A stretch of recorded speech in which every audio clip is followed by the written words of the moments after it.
Size çok teşekkür ediyoruz. Sağ olun. خلاتên sîwiyekemîn Festîvala Fîlman a Navneteweyî ya Enqereyê bi merasîmekî hatin eşkerekirin û du derhênerên Kurd jî hatin xelatkirin. Kurtefîlma bi Kurdî barê giran mora xwe li festîvalê xist û di beşa kurtefîlman da ji nav 14 kurtefîlman xelata baştirîn kurtefîlma Tirkiye bi dest xist û bi 10,000 lîreyê Tirkî hate xelatkirin. Çîroka barê giran behsa penaberekî rojavayî ya bi navê Evdal û Biraziyê wî dike. ku ji ber şerê navxweyî reviyane û xwespartine Mêrdînê û hewl didin ku bi barkêşiyê debara malbata xwe bikin.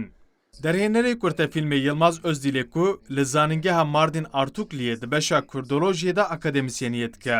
Bi rêya vîdeokonferansê ji bo Kurdistan 24 axivî û got ev 22yemîn xelate ku barê giran girtiye û kurtefîlma wan heta niha li 87 festîvalên navneteweyî hatiye nîşandan û ew ji vê eleqeyê jî pir kêfxweşin.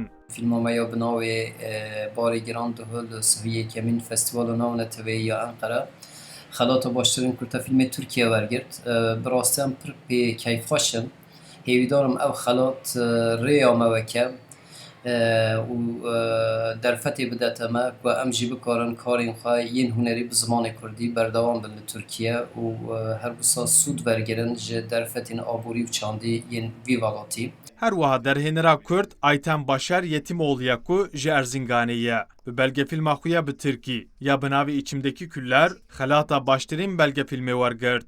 Belgefîlm behsa teqîna sala 2008 ya li kargehekî Davut Paşaya Stenbolê dike ku 21 karker di encamê de jiyana xwe ji dest dabûn û ji sedî zêdetir karker jî birîndar bûbûn. Derhêner Yetimoğlu dibêje ew li gel zor û zehmetiyan di nava 8 salan da vê belgefîlmê temam kiriye. 2008 yılında başlamıştım ben aileleri takip etmeye. Öğrenciydim o zaman. Öğrenciliğim bitti. Ceza davasını takip etmeye başladım ama öğrenciliğim bittikten sonra dava sonuçlandı. Ama halen bitmemiş bu arada dava. Aileleri bir kere tebrik etmek lazım. Çünkü ülkemizde genelde şöyle oluyor. Bir iş cinayeti olduğu zaman genelde dava açılıyor ama zaman aşımına uğruyor vesaire ya da aileler devam ettirmiyor, kapanıyor. Ama bu aileler öyle yapmadılar. Bir 21 tane aile bir araya geldi. Laliyedin editörê temaşayê ya Ekovara Sinemaya Kurdî Mahmud Beyto jî yek ji şopdarên Festîvala Enqereyê bû.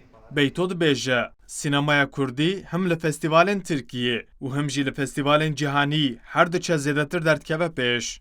Qada Sinemaya Kurdî di nav festivalên hem Tirkiyeyê hem de nav festivalê de dünyayê de zêde dibin ev tiştekî gelek baş e û bi hêviya van festivalê Kurdistanê jî zêde bin û ciyekî mezin di dünyayê de sînemaya dünyayê de bigirin.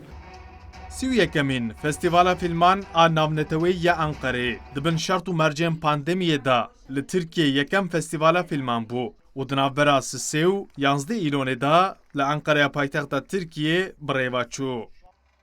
Ömer Sönmez, Kurdistan 24, Ankara. Ich denke, weil du später die ganze Zeit nicht schaffst.